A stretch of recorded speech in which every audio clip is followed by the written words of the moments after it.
I call the member for Fremantle. Thank you, Deputy Speaker, and I move the amendment circulated in my name.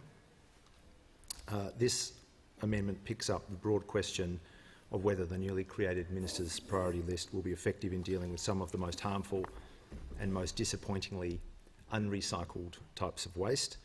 There's plenty of evidence that a listing mechanism which encourages a voluntary response from an industry or group of producers has been pretty ineffective to date.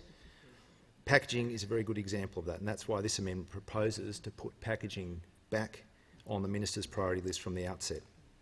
While the Australian Packaging Covenant Organisation is a worthy initiative, there's no doubt its targets are worthy. Unfortunately, so far, APCO has not been a vehicle for significant change. And so far, we're not on track to achieve the key APCO targets, which are in effect the agreed targets under the National Waste Action Plan. These include the elimination of harmful and unnecessary plastic products by 2025. They include achieving 50% of recycled content in packaging and a 70% rate of plastic recycling, all by 2025. At the moment, the rate of plastic recycling for packaging is only 16%.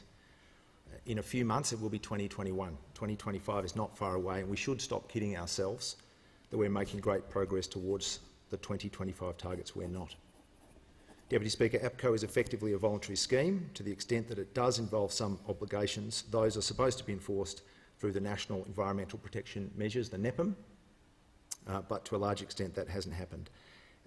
And as I observed in the second reading debate, it's a shame that the NEPM review couldn't be landed in advance of the reforms we're considering. I accept there's been some positive movement in the last year or so. APCO has worked hard to increase its membership, and the government has just announced that APCO will move towards accreditation of the existing voluntary scheme. But this is very belated progress, and it remains to be seen what it will achieve. For all those reasons, this amendment would add packaging to the Minister's Priority List from the outset. If the new priority list will be an effective and genuine means of achieving change, as the Assistant Minister has just described, then why not get started on one of the biggest problem categories right now?